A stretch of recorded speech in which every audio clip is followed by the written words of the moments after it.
Hey everyone, it's Dominic, the Primetime Treasure Hunter. We are ready to start off another day of estate sales, garage sales, and all sorts of fun things. And I'm at the first one right now. I'll turn the camera around just a second. There's people waiting in line. We are just about ready to go in. Mrs. Primetime's actually here to my right. She's going to help me out on the first sale, see if she can find anything. She's snapping some photos and pictures of me right now. So let's head on over to that sale. I'm going to show it to you first. Okay, so that's the house right there. That's the target. There are all the people waiting in line. The person who does this sale, things tend to be kind of pricey. I've shown you sales of hers before. She does have some Mad magazines she's selling, but she advertised them, so they're probably going to be pricey, and I have a lot of them. So they're opening the doors now. Going to head on over there and see if we get anything. Not a thing. We had it plugged in and turned on, and there's sound. Yeah.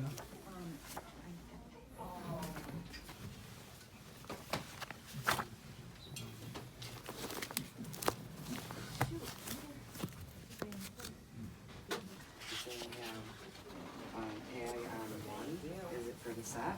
No.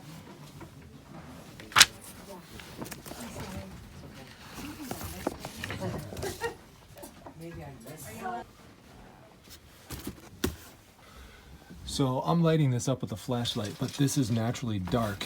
You wouldn't even be able to see this, but you've got to move things like this binder to see what's behind it.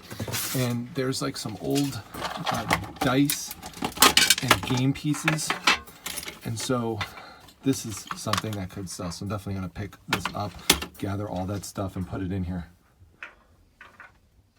Okay, so down here are some old books I'm going to look through, see if there's anything here.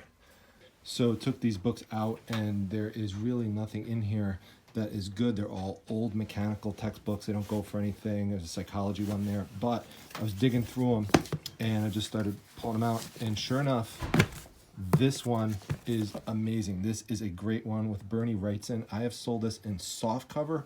The hardcover I think goes even for more. I sold the soft cover of it for like 80 bucks. So this is definitely a great one to find. Very excited about this. It's there's not many of them out there anymore. It's got a little trim here, but that's okay. This book is so rare, it'll still sell. So awesome find, hidden amongst these other books. And remember, it was right down there. So you've got to get down low, you've got to dig, you've got to pull things out. The bottom books were stuck to it, so you had to pull them out. Primetime was just in there, and she called me over here. She pulled out a whole bunch of books and records, so we're currently going through that. She's to my left right now. She never goes on camera though, so but she is helping me out. Now, one of the things we're looking through here right now are these old black and white photos, which I advise you to pick up if you could find something that you could tie to some kind of interesting story or historical place. But these really don't have anything like that, so I'm going to pass on these. But just wanted to kind of show you, sometimes you'll come across these things. There's another stack of things we're going to look through here. Now, sometimes you're going to come across old yearbooks, and you definitely should flip through them because people keep things in old yearbooks. I'm going to show you what I mean here. So while this yearbook from a New Jersey high school may not be worth anything in and of itself, look in the back. We have like a vintage ad from Coney Island, so definitely going to keep that. We've got some things from some plays and some theaters, and some of them have like there's an admission ticket here from 1945. We've got some theater advertising, and there's some signatures on it. I don't know if it's just from the person's family or if it's you know, from anybody famous, but I'm gonna just process this stuff later and just grab this whole stack of paper. Like this right here could just, you know, pay for a lot of the things that I'm gonna wind up getting. So just wanted to pass that tip on to you. Make sure you look for these little paper pieces. Okay, so just as an update, I just took the papers. I'm not even taking those yearbooks. The yearbooks aren't worth anything. One of the things you can do when you look at these yearbooks and you find out where it's from, like these are from Ridgewood High School, New Jersey, is just go to Google, type in Ridgewood, New Jersey. It'll bring you to a Wikipedia page, and it'll there'll be a section called Notable People. So look at the notable people and then see if there's anyone around that time range that matches up to the time of the yearbook. And if so, try to see if they're in there. If not, pass. Okay, this is Miss Primetime's debut. She found something amazing. Go show what she, go show. Come on, come on. Come on, go show it. Come on, please. There we go. All right, look at this. She just found these for me. That's amazing. That's terrific. We're definitely grabbing those. So what a find by Mrs. Primetime, huh? I mean, that was an amazing debut. Just to show you another close-up of those. Look at this. I mean, these are in terrific shape. I am blown away that she found these. I mean, these are nice, high-dollar items. They're in great shape.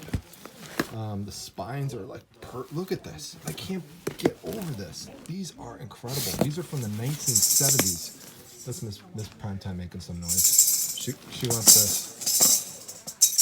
Miss Primetime has spoken. She wants this little thing. I think she wants it for, do you want it for, yeah, she probably wants it for little Miss Primetime. She does percussion. The other thing I wanted to show you is that they had cassette tapes. They're worth going through. I don't know if Tony Boss is watching this. I did an interview with him on YouTube, on my YouTube channel. Go in the interview section, and you'll learn all about different cassette tapes that can be worth money. So it's worth looking them up. None of these here are worth anything, but just wanted to pass it on. So we went back to this room right here, because Miss Primetime had called me out of here to go into another room where I found all those loose papers, and then we decided to circle back in here, and we're finding more stuff, so we're gonna keep looking. Mrs. Primetime with another find. Look at this. She's pulling all this stuff out of here. Look at this Led Zeppelin, Jethro Tull, which I found yesterday. We're just gonna grab all of these. The Beatles. This is crazy. Wow.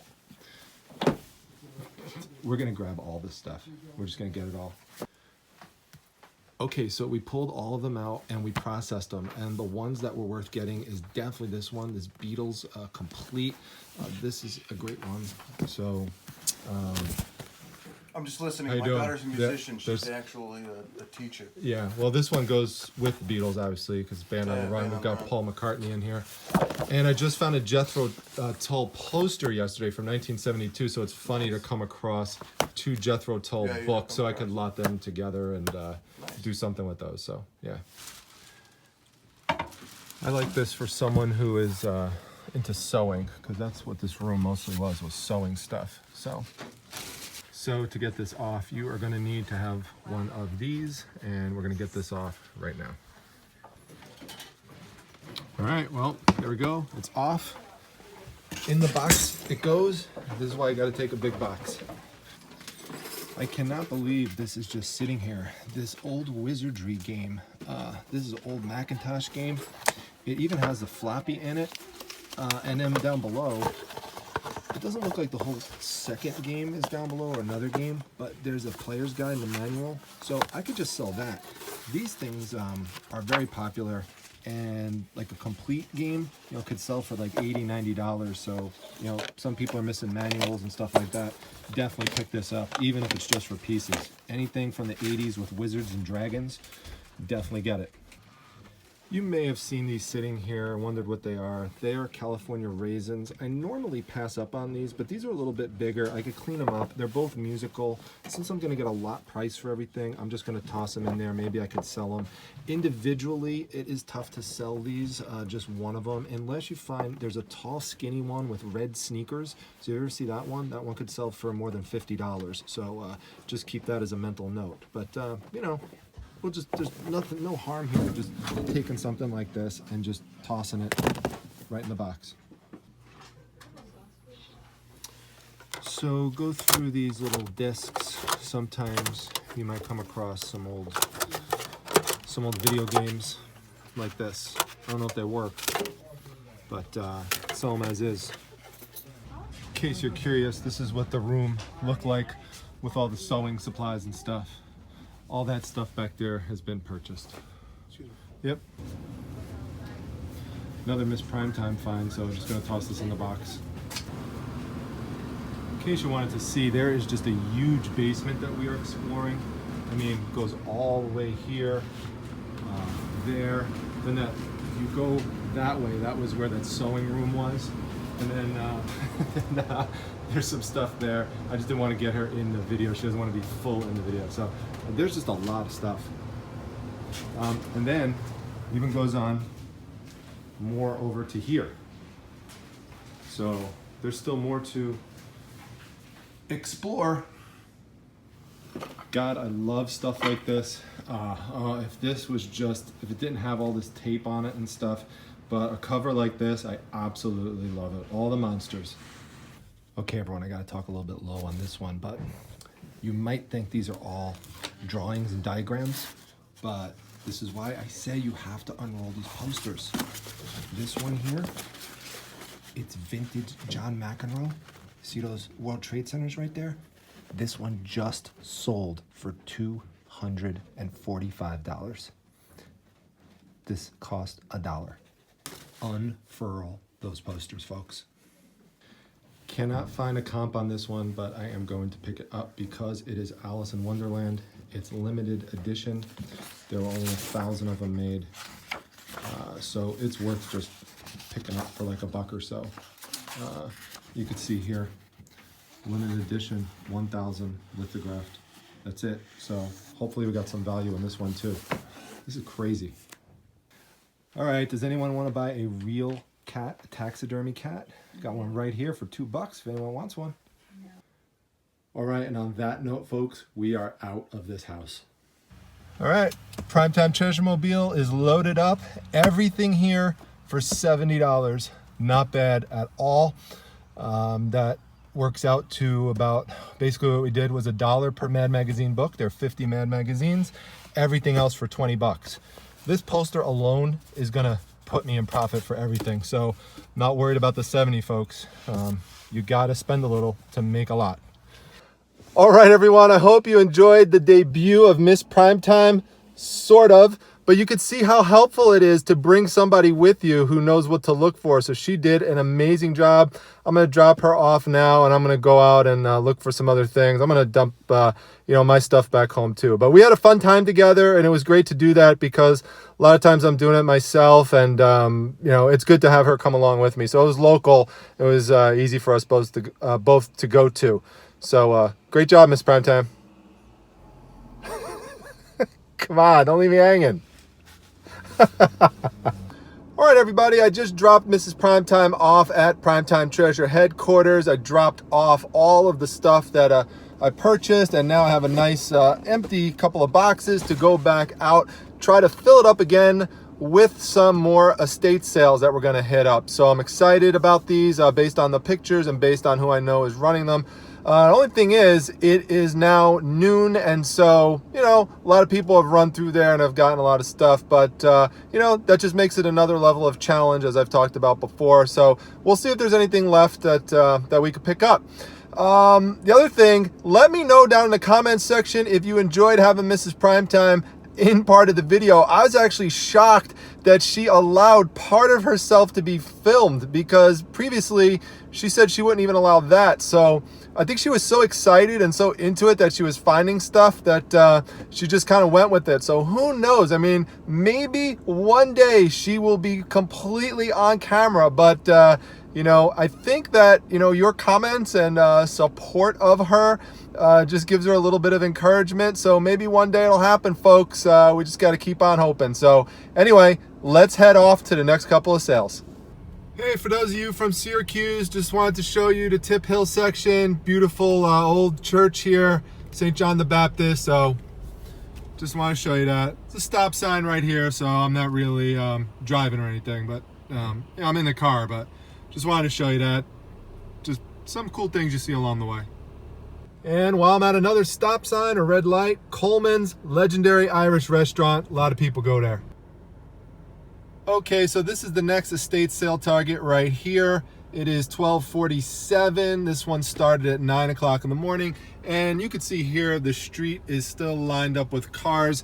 That's typical for these types of sales, especially for these dealers who I frequent regularly. They have very good deals on the items for the most part.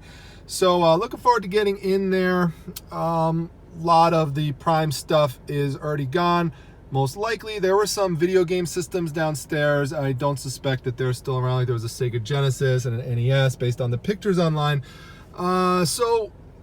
This is where at the end of these sales or towards the middle of the day where you really have to use your picking skills and your knowledge to, try and find those items people left behind that might have some value that they don't know about. Okay, so we're in the basement area here, and there is a tow truck, and it's Fisher Price.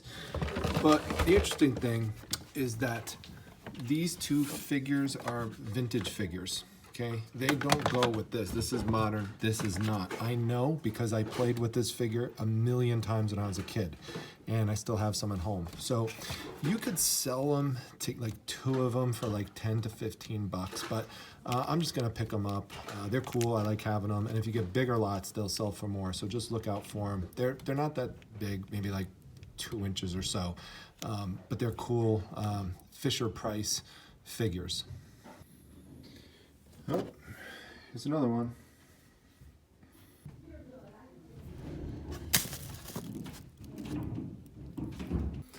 So this Atari 2600A is still here in the box. Problem is, have no idea if it works or not, but even more than that, the problem is the price. $95, you just can't do it. I mean, that's top of the end retail with it having accessories and maybe even some games. There's no games that come with it or anything. So there's just no money to be made on that one. Gotta pass. Just not having luck on this one, folks. These are the types of rooms I'm dealing with. There's just nothing left. Same thing like over here. You know, there's not much you could do in a room like this. There's just not much. So we're gonna head out of here. Things are just either overpriced or there's just not much left. So, well, that's what happens sometimes. All right, well, that was kind of a bummer. Got these 3 figures for $1, which is fine. But you know, this is one of these things where it just goes to prove one of the things that I have said many times before. So when you look at that house over there, okay, the one that we just went picking at, and you compare that to the house this morning, this one outside on the face of it looks like, wow, you know, it's a nice big house. There must be tons of stuff in it. You compare that to one today, which looked really small from the outside. It looked really beaten up. Just, you know, didn't look like a house you'd want to move into for sure. But that house in the morning is the one that had all the great stuff in it. So I've said it last year many times, and I'm going to say it again now because there's always people who are coming new. You ideally want to be in the old neighborhoods with even smaller houses. You know, bigger doesn't always mean better. Newer doesn't always mean better. It tends to be the smaller, older houses that are the ones with all the vintage treasures inside of it. You may find, you know, a couple random things, you know, here and there, like these toys in these newer houses, but these are the ones that tend to have the rooms that are bare. I mean, compare this to the one that I just showed you this morning where all those rooms were solid, packed. Okay, now, the estate sale dealer told me that this morning that there was a lot of stuff there. Well, I'm sure that's the case, but in a true house that really is truly packed, it does not get wiped out like that in a matter of a few hours, okay? Those types of houses, there's stuff even on Sundays. So just a little lesson, just a little tip to pass on to you. Okay, we are at the next sale, and this is kind of what I was talking about just before. You know, this is a nice, small, old house in an older development. It's not run by an estate sale company. This is just probably run by a family. That's why there are no cars on the street. So looks like there shouldn't be too much competition in there. Now it is later in the day. There could have been some people here earlier, but like you just saw at the prior sale, when it's run by the bigger companies, there's a lot of cars lined up. So we'll see. The pictures online indicate that there are some good items in the basement, so at least there's a bunch of stuff there. So we're gonna go check that out, see if we can find anything. Yeah, and just to show you a little more before I walk into the house, you know, these are the type of neighborhoods you're looking for. This is, you know, what you want. You want these types of areas with the older homes.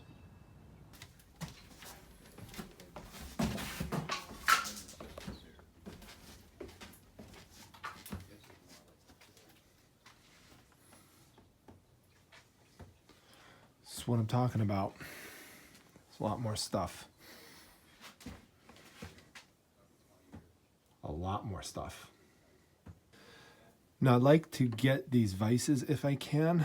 The problem is this does not have a brand name on it, and the price is $35. These are very heavy, so you really need to get them at a low price in order to make a good flip on them. So there's lots of stuff, but it's mostly dishes and tools, and the tools are mostly rusty. You can't really do anything with them. So fortunately, this is probably gonna be a strikeout too. All right, folks, that's about it for today. I am going to wrap up the actual sourcing part of the video. There's really nothing else to go to at this point, and I wanted to make sure that I got these two last locations in for you as part of the video, because I want to make sure, especially again for people who are new to the channel, that you know that not every time I go out I make these killer scores like the one that I did yesterday and the one from early on today.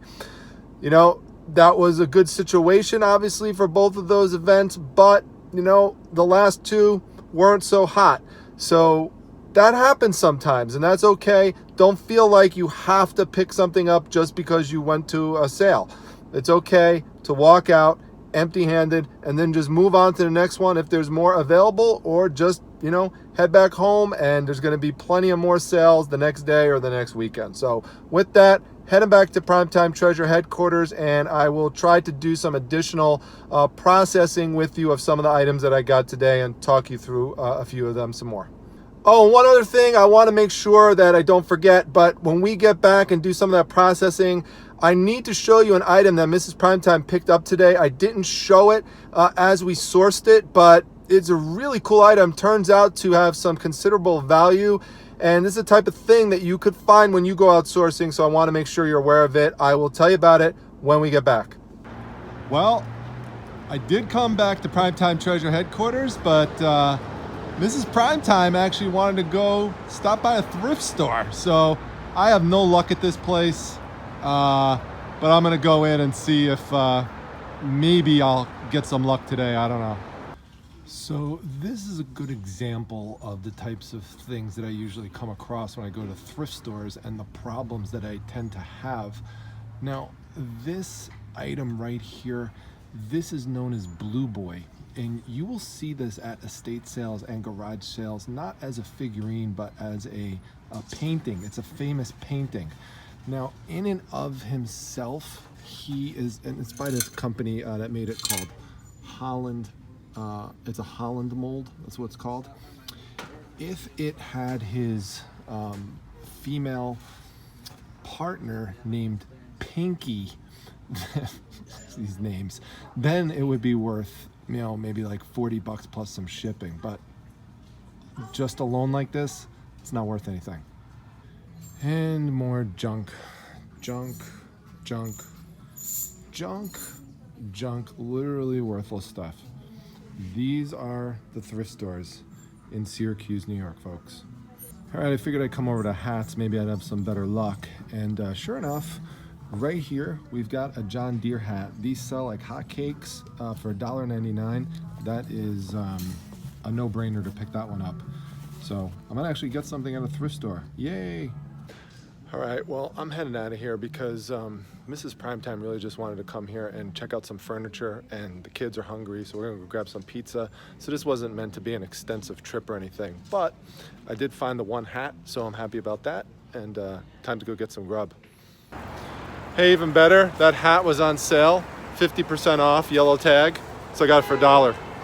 All right, everybody, so we are back here at Primetime Treasure headquarters, and there's just a few select things I want to tell you about, because unlike yesterday's garage sale haul where I really couldn't talk at all in that little garage, I was able to talk to you in the estate sale. Estate sales, another reason I like them much better is that I have reign of the entire house, and I could usually escape to certain areas where there's no estate sale dealers or anyone, sometimes even in the room, and I could talk more freely. So I have to just kind of, you know, pick my points and my spots for when I'm going to do that. But a couple things I want to point out to you. Number one, when I first went into the estate sale, you know, I was looking for those Mad magazines, and I figured that they probably would be gone before I could get to them. But, you know, there really weren't that many people in that line. And I know most of the people that go to these sales, and I didn't see any of the people I knew who would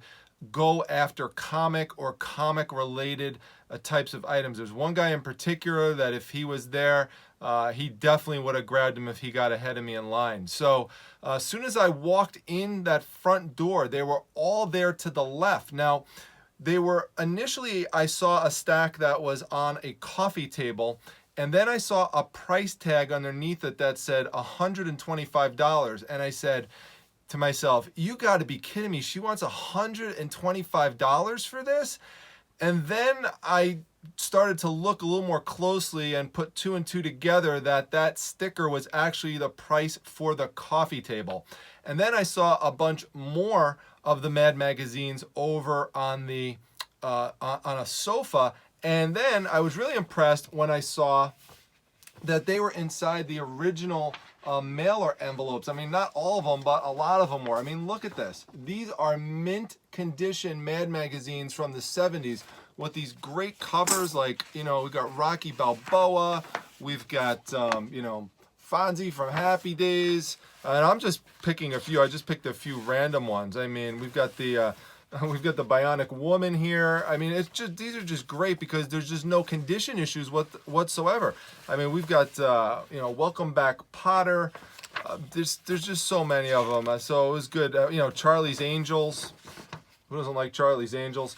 So I asked her originally right then and there how much she wanted for the Mad magazines, and she initially told me $2 a piece. Now you have to remember that this is an estate sale dealer that I have a lot of experience with, and you know, we have a good business relationship going for quite a while now. So I said to her, because some of them had ripped off covers, and so I said to her, well, you know, what if I buy just all of them? I go, how much would you do for all of them? So she goes, well, just count them up for me. Let me know how many there are. Now, including the two calendars, there was two calendars there, one from 1977, I believe, and one from 1978. Including those, there were 50 total. Now, I don't want to go over $1 a piece on these. And so at the rate of $2 would have been $100, and she cut the price instantly in half for me. And that's one of the benefits of, you know, building these relationships up with the estate sale dealer. So she said, how about $50? And I said, fine, no problem, even though I knew some of them had covers that were ripped off. So essentially I'm paying a little bit more than $1 a piece. But that's because I had a pretty good sense that I was going to find more stuff in the house, especially if there were those Mad magazines there, and definitely paid off. I mean, Mrs. Primetime came through big time. You know, when she found this, I was just blown away, and she knows what to look for now because I just sold this exact one for, and it was pretty beat up and damaged, had mold on and everything. I had to clean it up, I had to restore it, and so a really beat up bad one I sold for $54.95 or something. So this one will even go for more than that. I mean, look at the colors on that. I mean, this thing is in great shape. There is no writing in it at all except the person's name in the front. But besides that, I mean, we are set. This is a 1979 book, and it is just in mint condition, except for the name being written inside. But it's really small. It looks actually really professional and nice. This one here is really good too. I've actually never had this one before. This is the Players Handbook, and this one is from 1978. Also mint condition inside of it. This one is a 6th printing. If it was a 1st printing, it would go for hundreds of dollars, but as a 6th printing, it could even still go for as high as $100 as a 6th printing, depending on condition. So, you know, anywhere between like the $50, $100 range for a book like this. What you're looking for these books, advanced D&D, some kind of creature is usually on the front like this, some kind of monster. And as I always tell you, always look for where it says TSR. I keep saying that over and over, but the books are worth a ton of money. And as a BOLO name, you need to know the name Gary Gygax. Please write that down. Gary Gygax. He is like a legendary writer for the old vintage Dungeons and Dragons series. One of the things you also need to know about, I've talked about this recently on my Facebook group, the Facebook Reselling Resource Center, where I do a Be on the Lookout item of the day. This book right here, there is a subset of these books that were misprinted with a monsters guide inside of it, and it was alphabetized, so it would say like A, B, C, D, and it would be like a big letter A, big letter B, and it would have certain monsters that started with that letter underneath it. There were a few of these that were printed. I mean, not like one or two, but more. But it was like a subsection. It was a small subsection, a minority of them that were printed that way before they were, they caught the error and stopped. That was not supposed to be in there. If you find that, if you ever see this book, and this is the second time I have found this book in the last month, so they're out there. If you see that it has the alphabetized monster compendium in there, it's about 18 pages. That book, and I'm not kidding, I'm not exaggerating, look it up, you will see that book easily goes for $1,000. So this same book with the misprinted guide in it, $1,000. And I can't tell you how many people have had that book and they sell it and they don't realize what they are selling because they don't know about the monster compendium inside. So that's why you got to do your research on these things and know about these little kind of printing errors and stuff like that.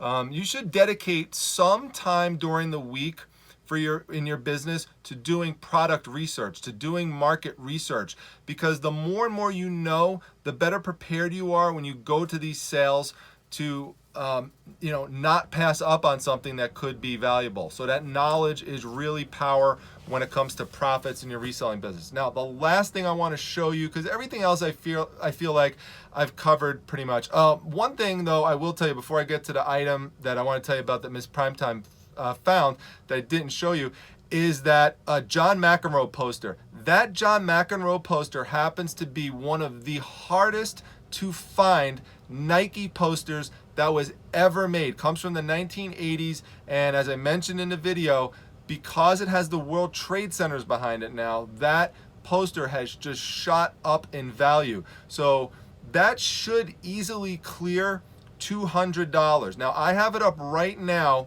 It was the first thing I posted when I came home. I took advantage of the sunlight. I have that one posted right now on my eBay store for $225. There are 3 others on the market right now, but they're all in like the $245 to $260 range. One of them has 6 watchers on it. Now mine has a little bit of wear on the corners, but nothing major. I mean, again, it's relatively minor. I just put it up a few hours ago, already has a watcher on it, so I'm excited to see what will happen with that. A $1 purchase, and again, I can't emphasize it enough. That's like what happened yesterday with the Michael Jordan posters. Go back and watch my garage sale video if you didn't see it, the one from yesterday. It says, the title of it is the first garage sale haul of 2019, and you will see. And go back, if you're new to my channel, watch my haul videos from last year. You'll see the one where I go with my daughter and I show up to an estate sale late and I unfurl this big creature from the Black Lagoon poster. I mean, it's just crazy. It's just crazy that this stuff gets left there because people just assume that there must not be valuable because all they see on the outside is the white of the poster. You have to unfurl it. You got to dig. That's what being a treasure hunter is all about, is digging and exploring. And so, don't let those things hold you back. Put in a little bit of extra effort, and I promise you it will pay off. All right, last thing I want to show you before we completely wrap up this video. This is Mrs. Primetime's amazing find of the day. Now, I don't know how many of you have seen this before. I asked Miss Primetime to do a little belly dance with it, but she just kind of rolled her eyes at me when I said that. But this is called a Ching Ring. You'll see that right there. It's right up top. It says a Ching Ring, okay? So look this up and you will see the comps on this. Believe it or not, this item, which is a vintage instrument here, this sells for around $100 or more. If you have it in the original box, even if the box is damaged and it's just a flat little square box, that one will be for about $150. So this is something we're excited to put up. It's is in pretty good shape. I mean, there's one up right now that's like really beat up. I mean, it's really bad. It's all twisted and damaged, and they have it up for like $50 or something. But for one that's in great condition like this, you know, this should easily clear over $100. That's just based on the research. I mean, you never know, of course, until you put it up and see. So as I told you yesterday, all these values that I give you are upper end based on comp research, but once you put it on the market, you know, then you'll see what happens. So sometimes it will go for higher, sometimes it will go for lower. You just don't know until you put it up. But so if you ever see this, you know, come back to this video if you ever find one and let me know if you found a Ching Ring. So amazing. There's a lot of money to be made, by the way, in vintage instruments, but that's a good one right there. A good little bolo tip for you. And also the other thing is you will see that the company name is on here. So this one is Ralph Kester. So you would just, you know, look around on the ring, and that's how you check out the comps. It says the name right there. All right, everyone. So that's it. I'm going to wrap this one up. I've got a bunch of things to do. I'm thinking of hitting up the flea market tomorrow for the first time. So first flea market of 2019. We'll see. We'll see what happens in the morning, but that's at least a plan for now. I hope everyone liked this video. It was real exciting for me. I mean, this was a blast. Let me know if you want to see, well, you're not really, well, you kind of did see her a little bit. If you want more Miss Primetime, let me know, because I am going to pass those messages on to her and just keep putting the pressure on nicely. I know we want to be respectful, but at the same time, I'd love for her to break out of her shell a little bit and, you know, come on the channel somewhat more. So anyway, if you like the video, make sure you hit the like button, make sure you subscribe to the channel, make sure you pass this on to other people, share it, tell a friend, you know, just let people know about this channel as we try to grow it and just keep increasing people's knowledge and helping people out with their reselling business. Make sure, again, you come to the Facebook group, Facebook Reselling Resource Center. Links down below in the description section, and also follow me on Instagram. That's at @prime_time_treasure. See everyone at the next video, everyone. Take care.